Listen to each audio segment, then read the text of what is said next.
Yeah, just give us a thumbs up when you're ready. Okay, I guess we're on. Just another minute. It says we are. We're good? Okay, we're good. Great, thank you.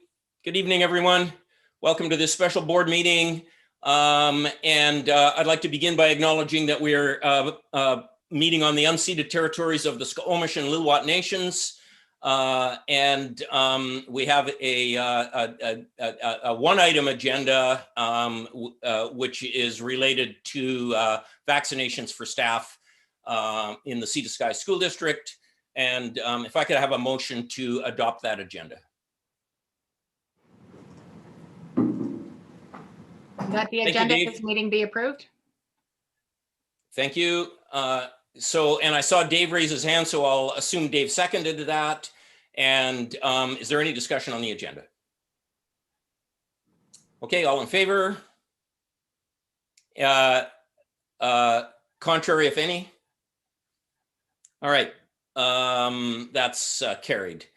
And we're going to move right down to Lisa McCullough. And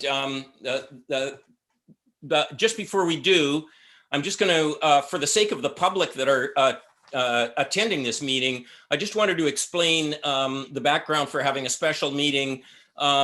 Trustees over the last week or two have become concerned, as have many people, about the about vaccinations, the safety of our staff, the pace of the vaccinations, and there was a consensus amongst the trustees that we did not want to wait 2 weeks plus 2 days for our next regularly scheduled meeting. We thought that it was important that the board first of all, receive information from our senior staff, and secondly, have the opportunity to have a discussion to see whether there are any actions the board wanted to take related to the COVID vaccinations or vaccines for our staff. So that's the background. And the first step in considering this matter this evening will be to receive some information from our superintendent, Lisa McCullough.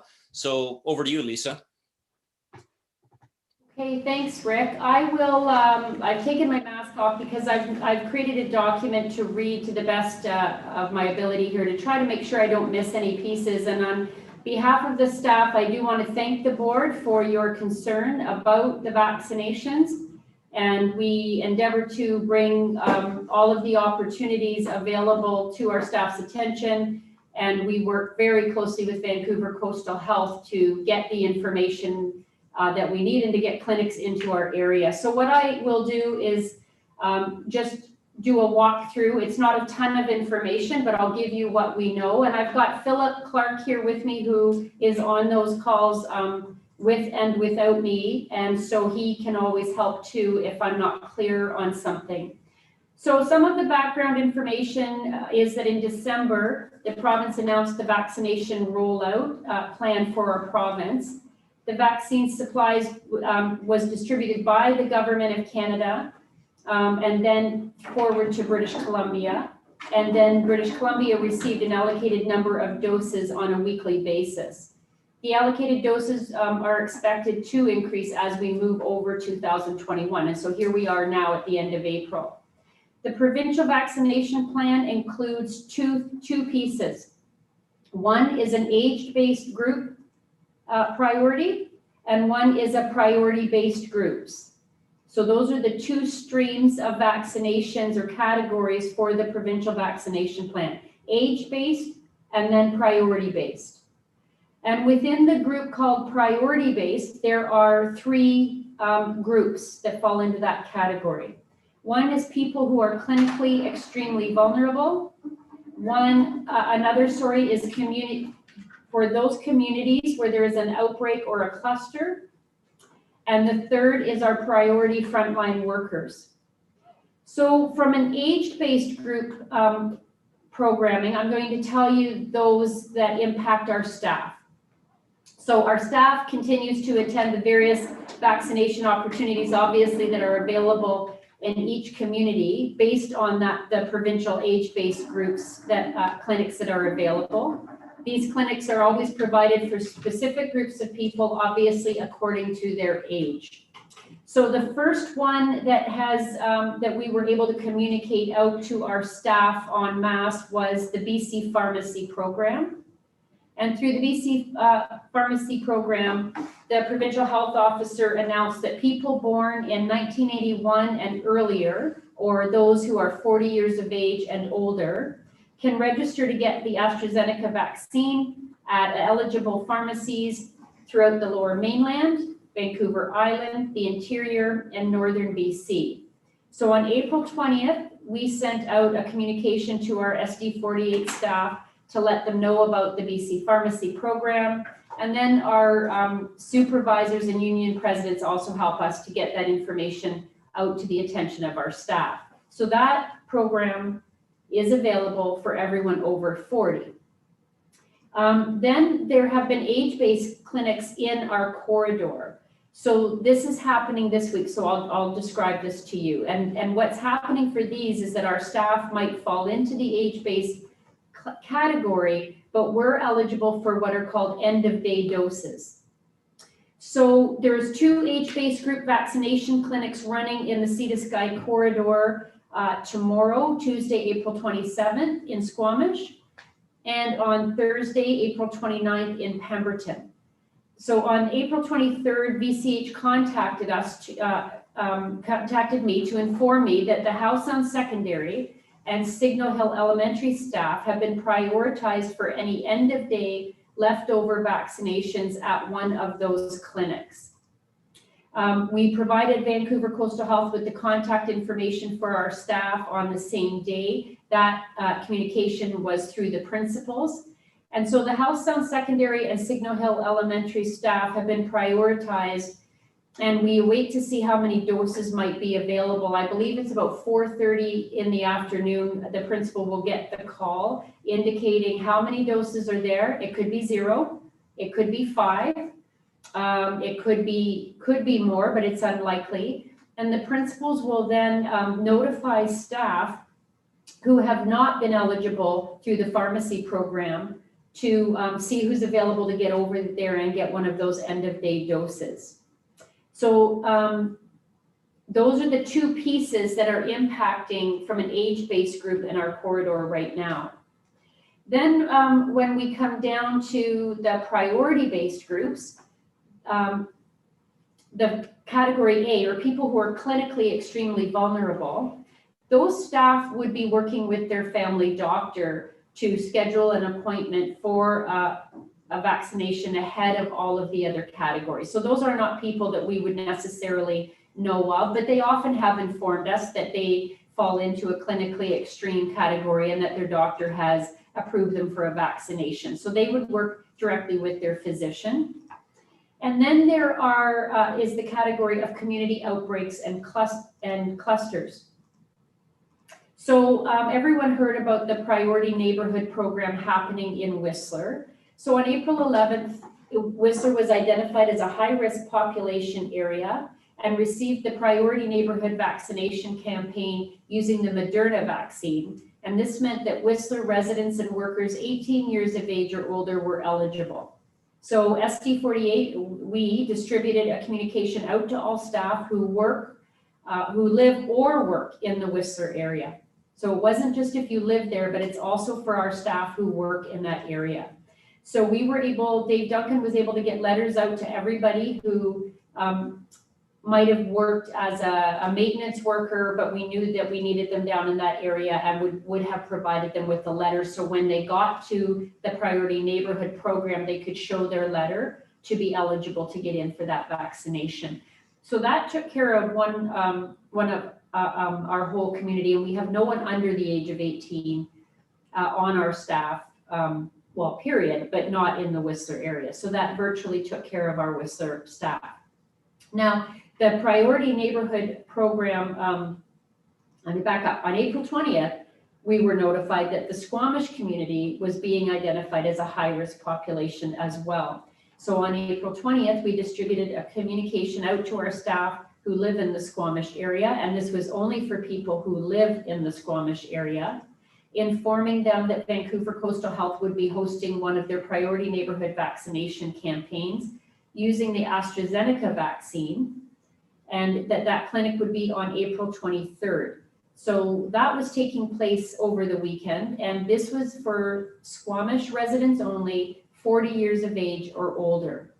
Now, over the weekend, we came into some information that said that the clinic was rather slow and that there were not lineups. And so Philip and I contacted Vancouver Coastal Health yesterday, Sunday, April 25th, to ask about the possible availability for our staff at that clinic.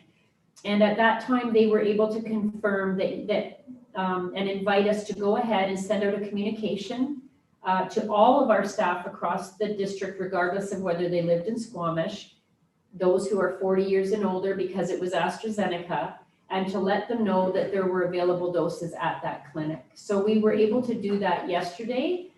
I'm not aware of whether anybody was able to take them up on that because of the pharmacy program. It's expected that most of our 40 and over in the north would have gone through that program, but we don't know that.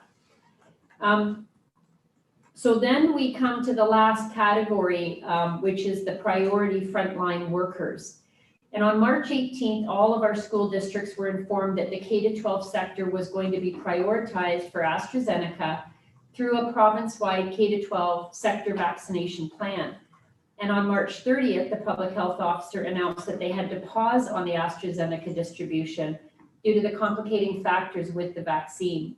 And this had the effect of pausing the entire K-12 sector rollout.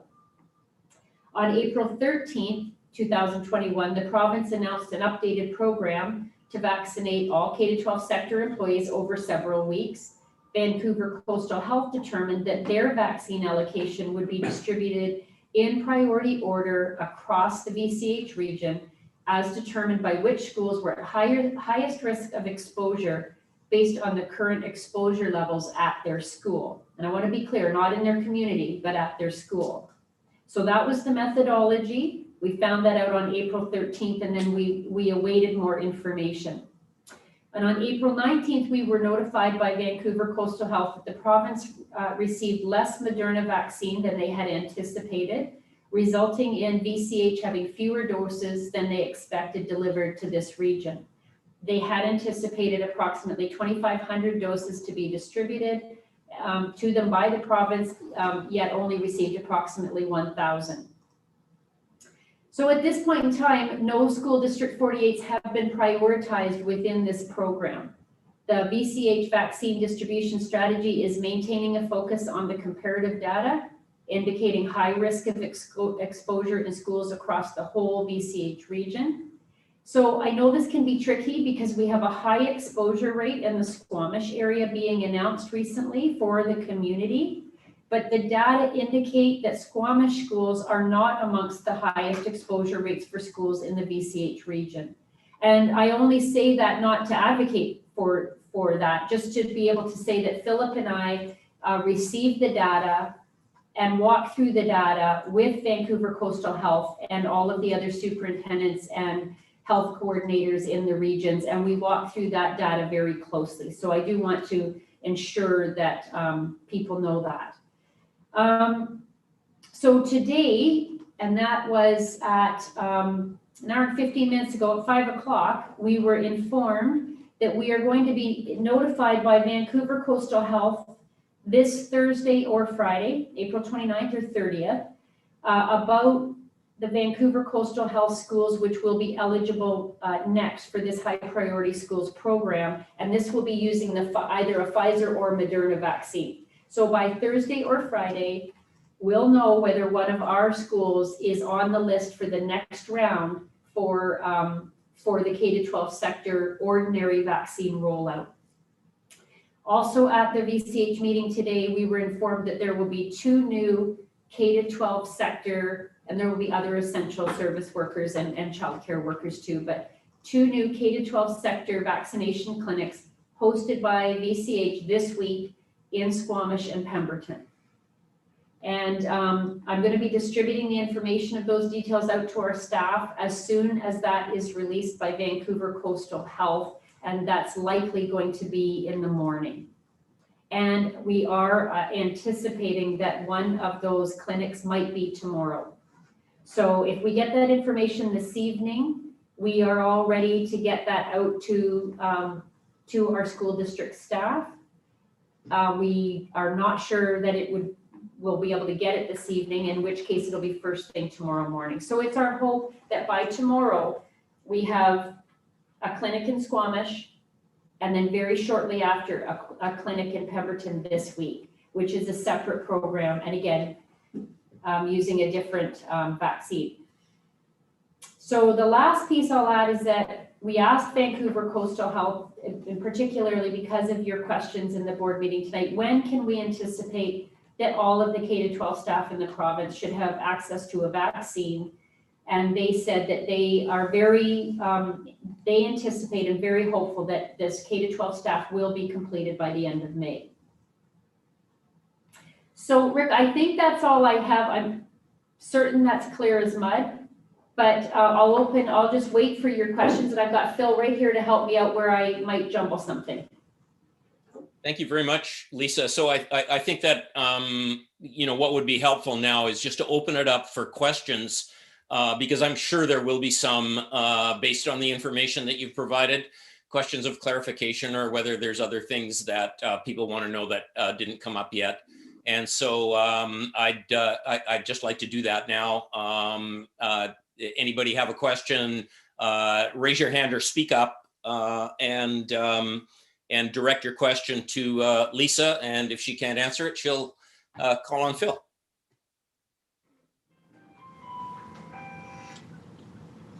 Go ahead, Celeste. Can you tell me how many staff remain outside of the Whistler? Approximately how many staff you think we need to immunize still, Lisa?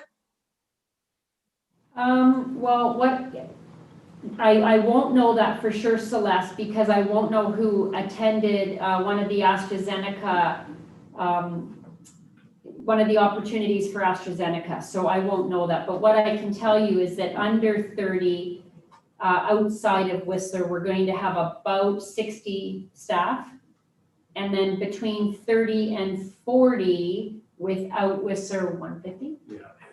150. So it's possible that approximately 210 staff of 820 still need to be done, 25%. So we would be talking for sure no more than 400 people. Oh, yeah, it should be, if everybody who was eligible for a vaccine went and got a vaccine, it would be at about 210. Assuming that some of them didn't, for whatever reason, they wanted to wait. Let's say maybe there's 400 staff members. And does that include administrative people as well, or just teachers? That's all of our staff. I do not believe it would be as high as 400, Celeste. That would, okay. And that would mean that half of, 25% of our staff opted not to get a vaccine for which they're eligible, which I think that seems high. So somewhere in the range of 200 to 400, probably closer to 200. Yeah, I think staff have been pretty diligent. Everybody we talk to is being diligent. They're taking it very seriously. They're being very responsible. So on the balance of likelihood, knowing how concerned they are in our sector and how responsible they're being, I can't imagine that we're much over 200. Let's add another 50 to that, and I can't imagine why. Thank you. Any other questions? Other questions from trustees? Yes, go ahead, Rebecca. I think just to clarify the position, Celeste, you started your comment with how many we need to get vaccinated. And I don't think that's our responsibility, is to ensure that staff is vaccinated, but at least to, any opportunity we can. Because I think Vancouver Coastal Health has taken that lead.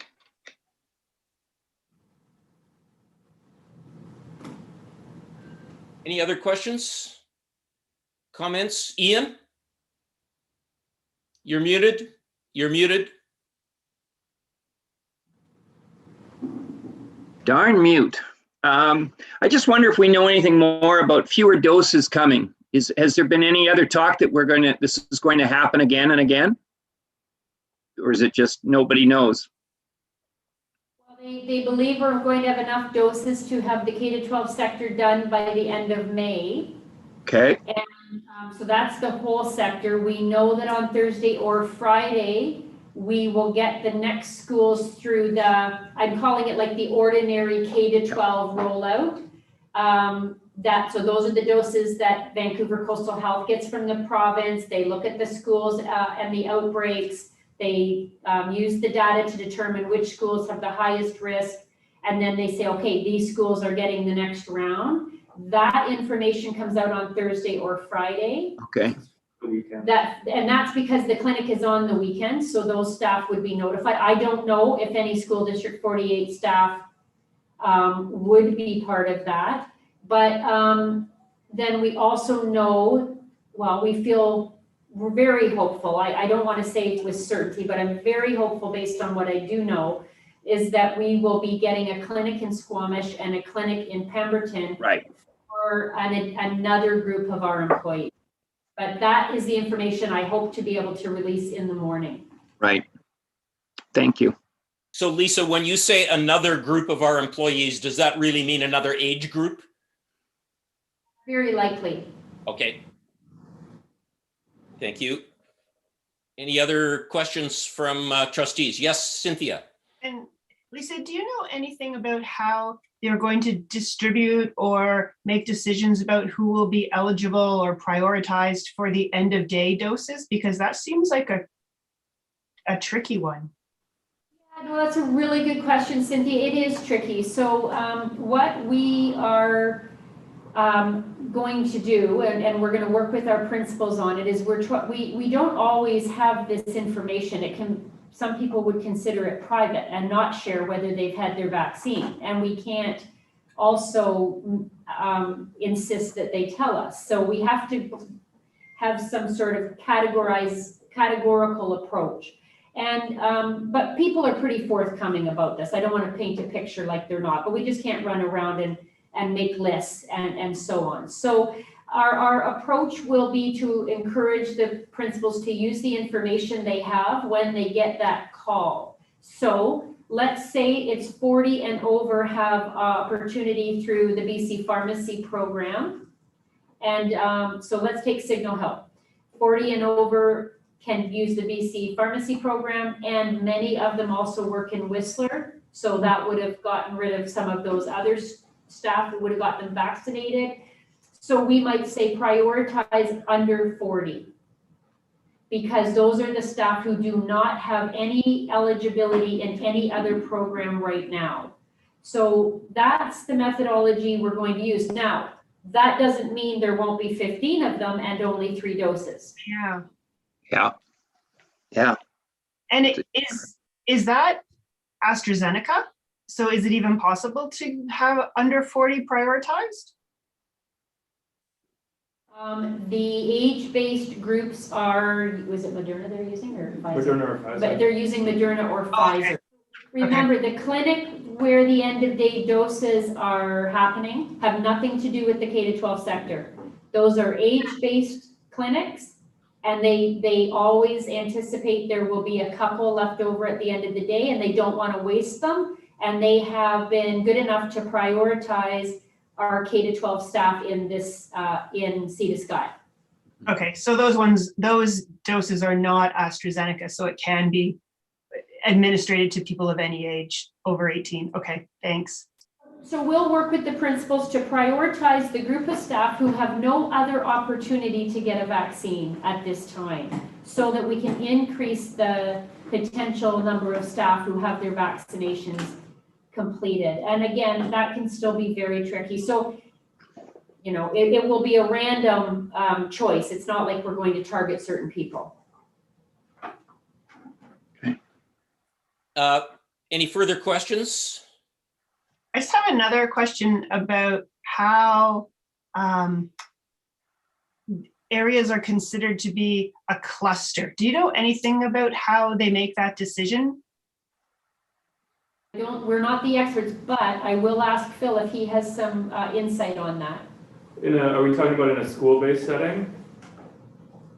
I guess whatever it is that Vancouver Coastal Health, whatever criteria it is that Vancouver Coastal Health is using to consider an area, be a school or a community as a cluster, that would result in prioritizing our staff.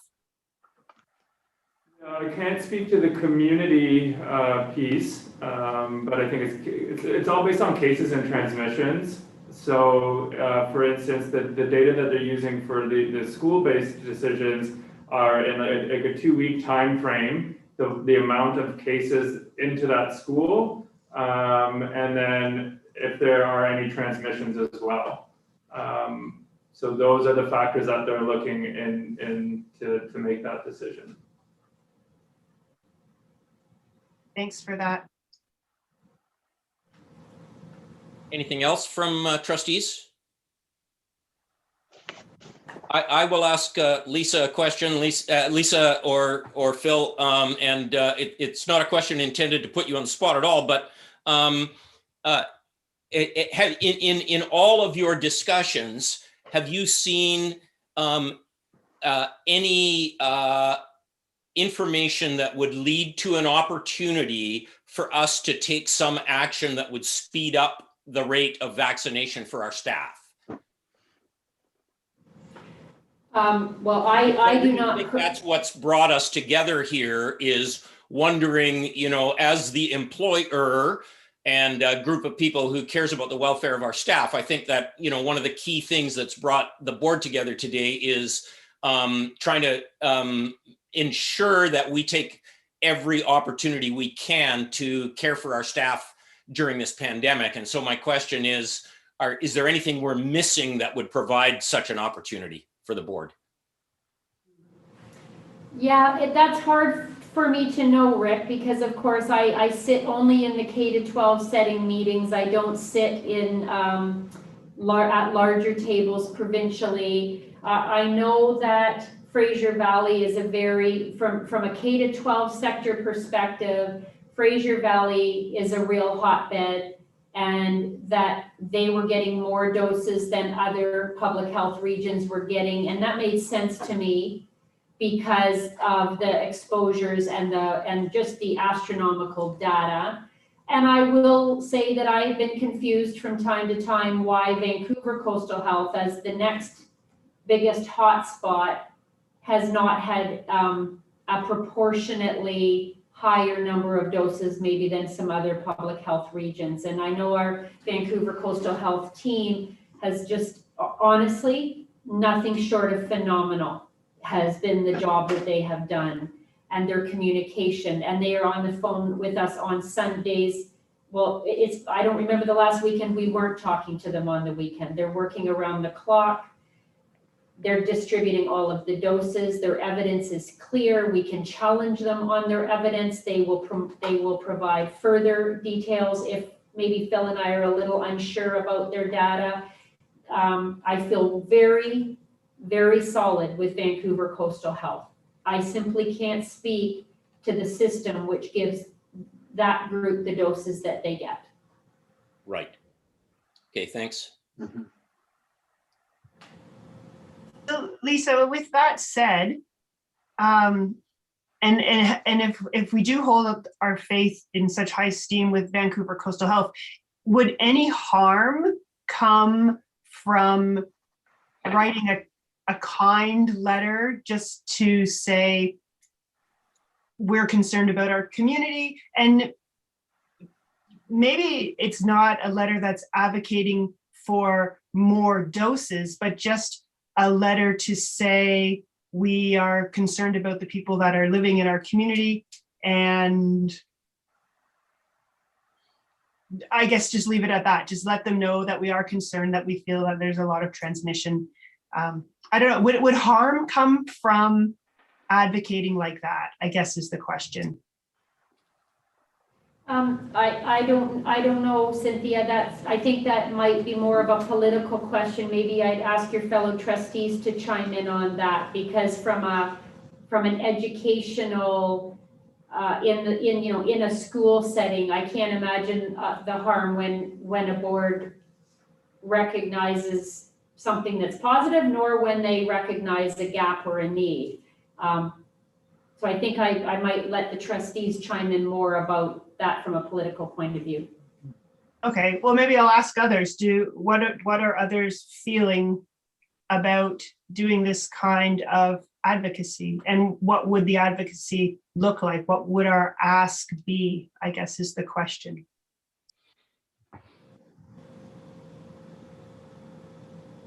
I don't have an answer to your question simply because everything I've heard so far this evening would suggest that those who are making the decisions about distributing vaccines are doing so on a very rational basis.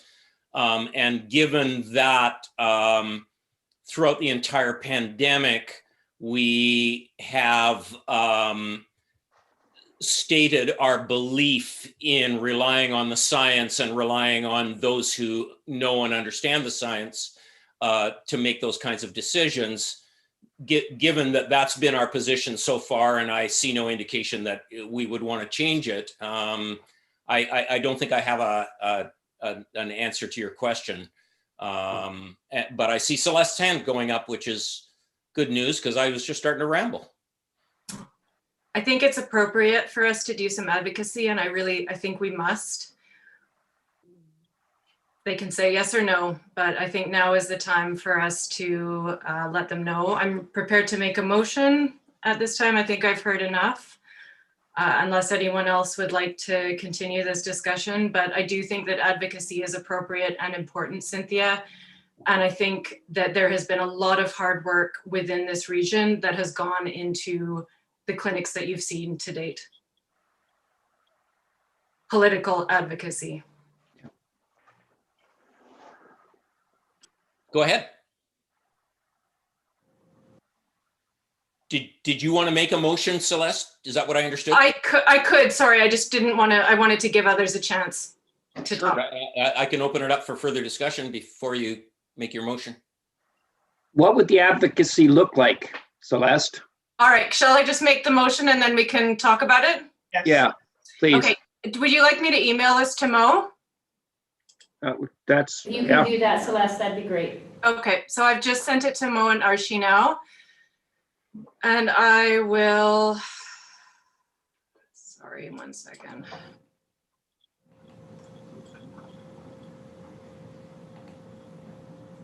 Sorry, as soon as I sent it, it disappeared. Okay, so given that our region has been identified as a high priority area for immunization and that many other frontline workers in this region have already received an opportunity for immunization, I'd like to make a motion that the board write to Vancouver Coastal Health to ask that all SD48 employees, including teachers, EAs, bus drivers, custodians, and administrative staff, be prioritized for immunization at the mass vaccination clinics that are scheduled to be held in the Sea to Sky corridor between now and May 10th, similar to what Fraser Health did for teachers in their region when high priority areas were identified. And I will just add to this motion to say that if this means that we also need to advocate to the province for release of vaccine to Vancouver Coastal, then I think that we should do that also. Just for clarity, was that last part included as part of the motion? No, that was just an additional, I think that would be another motion to write another letter to the province, but I'm saying I think we need to write to Vancouver Coastal today, letting them know we're paying attention and that our staff need to be made a priority, not if there's any left over at the end of the day. Okay, thanks. Mo, I see your hand up there. Procedural thing.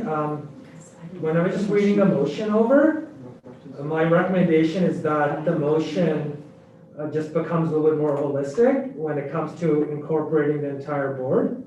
So if we could just reword that, Celeste, if you're okay with that, instead of using the words I and et cetera, like if we could just word it and you use more holistic the words the Board of Education, et cetera, right? Because it's a board. Sure, sorry Mo, I did it really quickly. Whatever needs to be done to word it properly, go for it.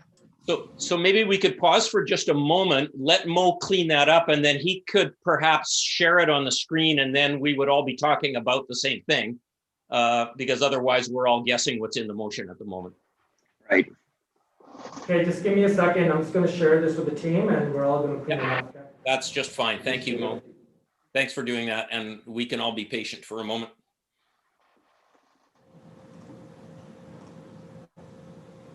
Okay, I just sent you guys a document. It's the same one, but it has the motion. In the question? Yeah.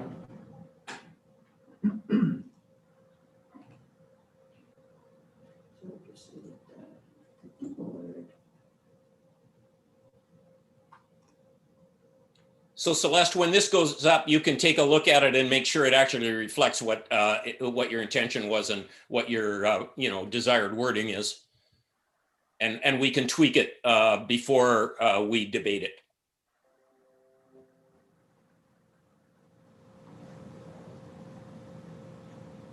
Let's just get this down here that,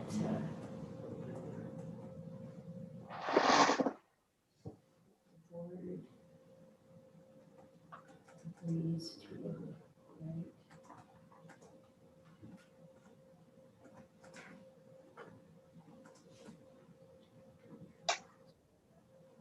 Yeah, requesting, we're asking, you go ahead, Chris. Yep.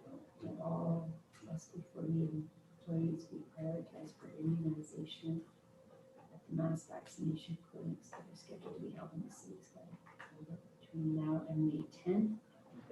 Period. Get that part, yeah. Really? Yeah, between now and May 10, 2021.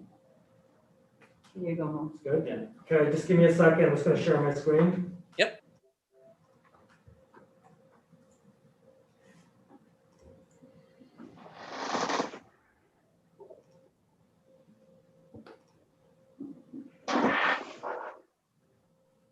Okay, so the motion is right there in the bottom. Can you increase the, Yeah. Size Enlarge it. thanks, that's great.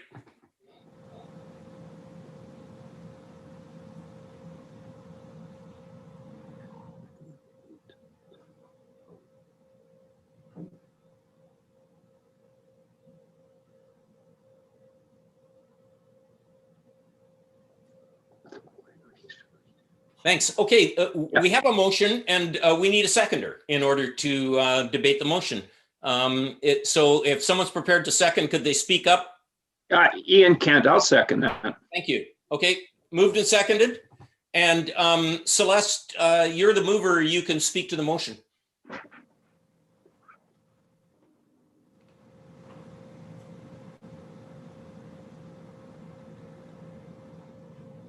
You're on mute, by the way, Celeste.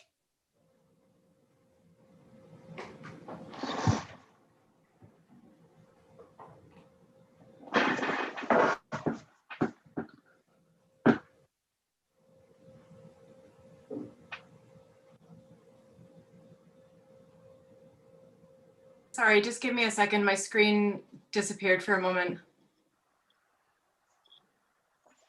And while you're doing that, Celeste, the rest of the information about that you provided will be in the minutes right by the motion so that would be shown there. So stating all of the groups. Yeah, when you said, given that our region has been identified as a high priority area, et cetera, all of that will be right there in the minutes, and then that can be included in the letter as well. Perfect. This looks good. Thank you very much. Celeste, I also emailed you the motion if you're having difficulties, so. No, I've rectified the problem. Thanks. Yeah. Celeste, did you want to speak to the motion as the mover?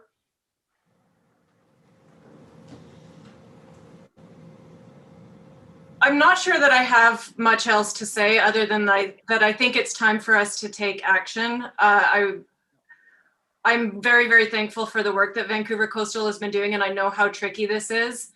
And I think that it is time for us to do this sort of advocacy. Okay, thanks. Can I make this, Rick? Yeah. Sorry. Yeah. That the board agrees, the board writes a letter, not agrees to write a letter, but just that the board writes an advocacy letter to That good with you, Celeste? Yeah, I think that's great. Yep.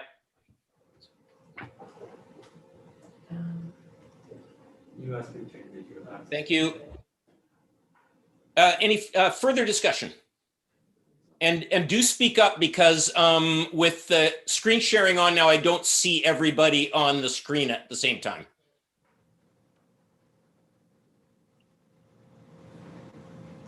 Going once.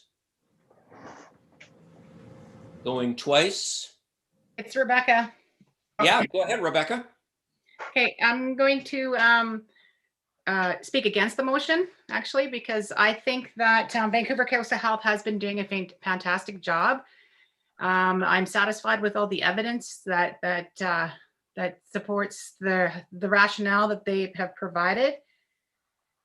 I'm also satisfied with the work that our staff have been doing to ensure that all the information is being distributed to all staff, and all opportunities for vaccinations are being vocalized. I'm a little concerned with some of the misinformation that I've been seeing distributed, not by our staff, but from outside groups and stuff. And I think that that seeing as we have, I think, around 200 staff remaining, there are plenty of opportunities that have been provided and continue to. And we didn't mention that all of our Indigenous communities too were at the front end of this, and they weren't part of the provincial distribution. This was all federal. So we have all of those as well. So I am satisfied, and I am proud of the work that our district has been doing. Thank you. Thank you. Further discussion? Yeah, Rick, it's Rachel. Hi, Rachel. Hi. Go ahead. I agree with Rebecca actually on this. I'm more than confident in all the information that's been provided both by email and by Lisa tonight, and the fact that all staff are scheduled to be vaccinated by the end of May. So I don't believe that this is the right move at this time. You know, I certainly care about all our staff and frontline people and want this to happen as soon as possible as well, but putting more pressure on Vancouver Coastal Health, who has enough on their plate, as well as our staff, I don't think this is the right time for that. So I'm opposed to the motion as well. Thank you. Kate? If I could jump in, if I'm Go not, ahead, Cynthia. okay, if I'm not cutting in, I am in favor of this motion, and I don't think that, oh, first of all, before I say that, I do agree with everything that Rachel and Rebecca have said. I think our staff and Vancouver Coastal Health have done a tremendous job throughout. I think my curiosities are around the question of what other groups are writing letters to Vancouver Coastal Health or doing advocacy behind the scenes that we don't know about, and in us not doing any advocacy, does that leave other groups the opportunity to jump ahead of us? That might not be the best way to put that, but I hope it shows the picture. And so that would be one reason why I'm in favor of this. And then I think a kind, well-worded, non-threatening letter wouldn't really do any harm, especially in that we're not asking for that many additional people to be vaccinated, and we're not really asking that it be immediate. Like giving until the date of May 10th, I think is not really bumping up the finish date of the immunization schedule that has already been discussed a whole lot. And so I don't think the ask is so huge, but I do think that the advocacy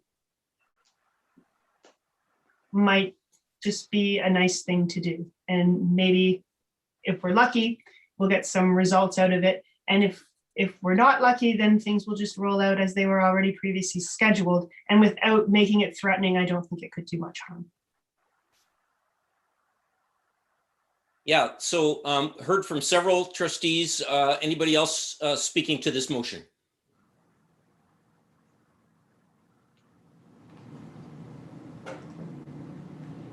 I'll take the opportunity to speak to it myself. I have an open mind because I want to make sure I've heard from everybody and be persuaded, but I'm inclined to vote against the motion strictly because throughout the pandemic, our district has taken the position that Vancouver Coastal Health and the Public Health Office are the experts and are the people qualified to make the decisions regarding managing the pandemic. We've actually come under pressure from other members of the community to try to vary the practices and procedures recommended by Vancouver Coastal Health, and we have not done that for the reasons that I just described. That we've regarded the experts as the ones who should make this decision, and so my fear with an advocacy letter such as the one that's proposed is that it would seem to be saying not only to Vancouver Coastal Health or the public health officers that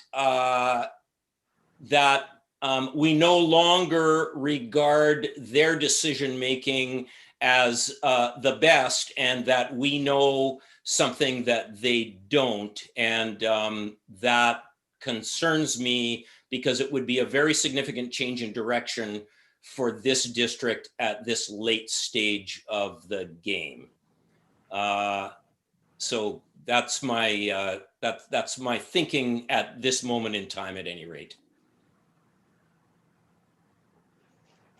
I will add to that thought, and it's not much different than what I just said, but we have counted on our staff, Lisa and company, to take that position. And in fact, we've put our political backing behind that position consistently throughout the pandemic. And I would also worry that trying to do what would amount to political advocacy in the lack, with the absence of sort of epidemiological evidence, it would be political advocacy, and I'm worried that it would appear to undermine the position that we've actually asked our staff to take throughout the pandemic. So I'll just my final word on it would be that to those who speaking in favor of the motion, I totally get it. I totally understand the spirit behind it and the emotion behind it, that we want to do everything we possibly can to make our staff safe. And that is an approach that I certainly don't disagree with. Anybody else? Am I allowed to speak again? You are. And in fact, I just want to, I think everybody who wants to speak has spoken. And if I'll just pause and make sure that's the case. And if it is, then you could close the debate. So I'll just pause. I haven't heard from Ian. I haven't heard from David. I think that's all. You guys are fine?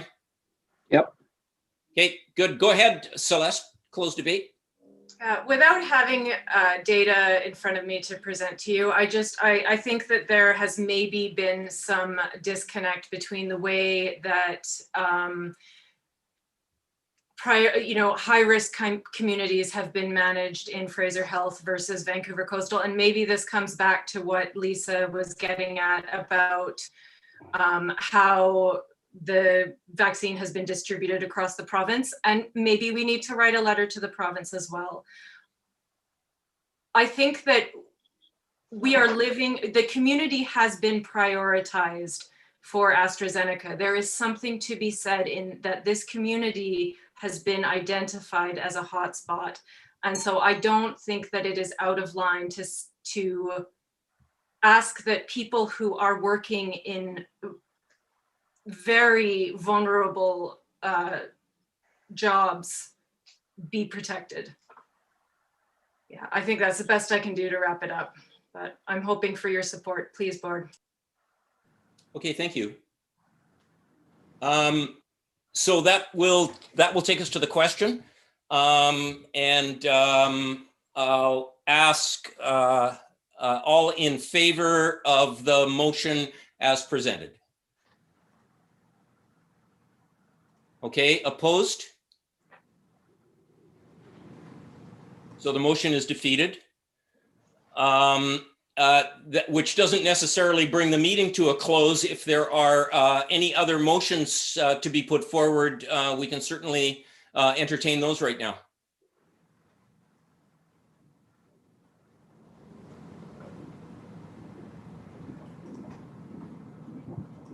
Okay, I believe we've concluded the business of this meeting. There was nothing, I don't have the agenda in front of me at the moment because I'm looking at all of your faces. Lisa, there was nothing else on the agenda, I believe? I'm Or just Mo? gonna check. Mo, there's nothing for the, No. no, just the adjournment of the meeting, Rick. Yep, okay. No questions from the public? Sorry. Oh. Sorry, I'm very sorry. Questions and clarification. Yeah, that's a, There's not, I never got any questions from clarification, but in reality, just on I just wanted to point out that there was a member of our public who just, I would say never had any questions, but just had some comments about basically the topic, but it's not a question though. okay. So in reality, there is no questions. Please, I wanted to just let the public know, it's the board meeting still open, so if you have any questions, please just email it to me. And I'm reading my email as we speak and I have nothing. I'll pause for any questions to come in. Okay, if we're not seeing anything, then I think I'll accept a motion for adjournment. Thank you. Moved by Ian, seconded by Rebecca. Anyone opposed to adjournment? Okay, we're adjourned, folks. Thank you. We'll see you all in just over 2 weeks. Great. Thank you, everyone, for your time. I really appreciate the discussion. Yep, me too. Good night, everyone. Good evening. Good night.